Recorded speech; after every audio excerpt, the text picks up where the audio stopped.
단순한 소액 결제 피해나 개인정보 유출의 문제가 아닙니다. 국가 안보와 직결된 심각한 위기입니다.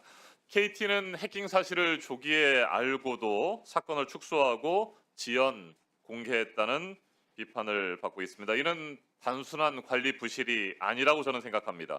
고의적 은폐이고 또 국민 신뢰를 정면으로 배반한 행위입니다.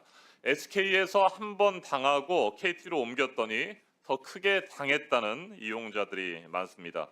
절도 피해를 입고 이사를 갔는데 이사를 간 새 집에서 더 나쁜 강도를 만난 것 아니겠습니까? KT는 계속해서 은폐를 하려고 하고 있습니다. 저희가 지난 9일 KT 관계자를 통해서 이번 사건과 관련해서 자체 조사 내용과 경찰의 수사 상황을 보고받은 바가 있습니다. 8일에 그 전날 소액 결제 발생 경로가 불법 기지국임을 이미 KT는 확인을 했는데 그 다음 날인 9일 저희들에게 보고할 때는 이 사실을 고의로 누락한 것으로 보입니다. 이에 대해서 어떻게 생각하십니까? 그 전날 이미 파악을 했음에도 불구하고 제대로 보고를 하지 않았어요. 이런 식입니다. 김영숙 대표님. 말씀해 보십시오. 제 기억으로는 그 9월 8일에 7일에 불법 펜토셀 아이디를 저희들이 이미 확인을 했죠. 확인하고 9월 8일에 신고했습니다. 그런데 신고했는데 저희 의원실에는 그 사실을 빼놓고 보고를 했습니다. 그리고 저희는 그 이후에 언론 보도를 통해서 알려진 뒤에 다시 확인할 수 있었습니다. 제대로 국회에 대해서 보고도 하지 않았던 겁니다. KT는. 그리고 2018년부터 올해까지 거의 해마다 KT 서버에서 침해 흔적 내지 침해 의심 정황이 발견된 거 알고 계시죠? 알고 있습니다. 네. KT가 SK텔레콤 해킹 사태 이후에 외부 보안 업체 서버 전수 조사를 맡기지 않았습니까? 그와 관련해서 결과들이 나왔고 해당 업체는 2018년과 2020년 운영 중이던 서버 2대에서 침해 의심 정황을 발견했다라고 밝혔습니다. 2019년 그리고 2021년에서 2022년, 2024년에서 2025년 서버 4대에서 침해 흔적이 포착이 됐고요.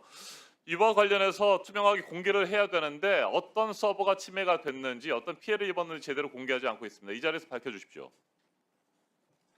지금 그 내용이 지금 합동조사단에 이제 보고가 됐기 때문에 합동조사를 통해 가지고 그 원인 또는 뭐 경과 이런 것들을 밝혀야 되기 때문에 저희들이 지금 직접 먼저 한다면 제가 보고 듣기로는 거기에 뭐 어쨌든 로고 같은 걸 건드릴 수밖에 없고 그래서 수사에 방해가 될 수 있기 때문에 합조단하고 같이 진행을 해야 된다. 이렇게 보고받았습니다. KT의 대응이 항상 그런 식입니다. 2023년을 제외하고 해마다 서버 침해 시도가 있었고 실제 침해 흔적까지 발견이 되고 있지만 KT는 제대로 국민들에게 투명하게 공개하지를 않고 있습니다.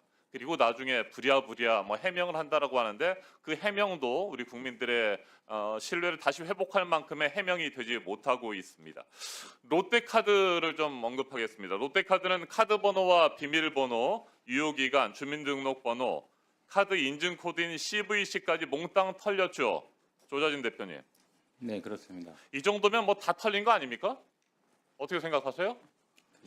297만 고객들 중에서 그 유출된 정보의 규모나 범위는 다소 차이가 있습니다. 보안 시스템이라는 게 있긴 있는 겁니까?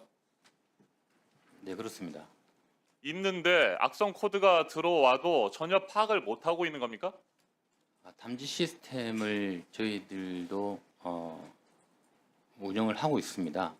다만 해커가 저희들이 그 웹셀이 설치되어지는 주요한 항목들은 저희들이 탐지를 계속적으로 하고 있는데 주요 탐지하지 않는 곳에 교묘하게 웹셀을 설치를 해서 정보를 탈취해 나간 것으로 제가 이해하고 있습니다. 악성 코드의 감염을 최초로 확인한 일자가 8월 26일이었죠?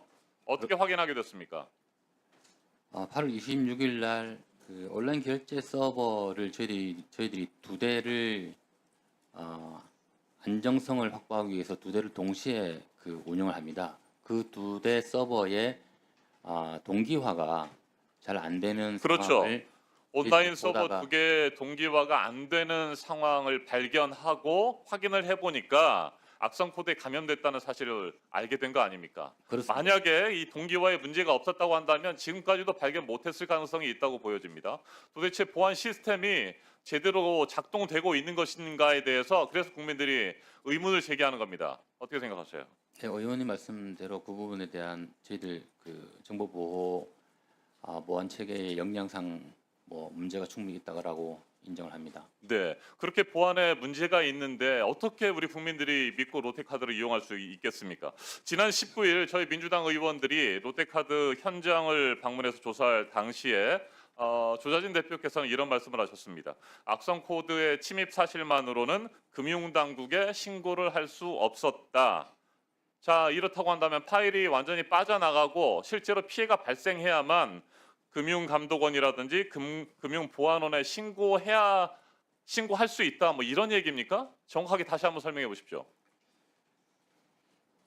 지금 악성 코드가 발견됐을 때라도 신속하게 금융당국에 신고를 했다고 한다면 그 이후에 혹시라도 발생할 수 있는 피해를 막을 수 있는 거 아니겠습니까? 왜 바로 신고를 하지 않았는지 답변을 한번 해보시라는 겁니다. 답변 못 하시겠습니까? 지금 저희들이 8월 26일 날 침해 행위가 있었던 거는 인지를 했고요. 네.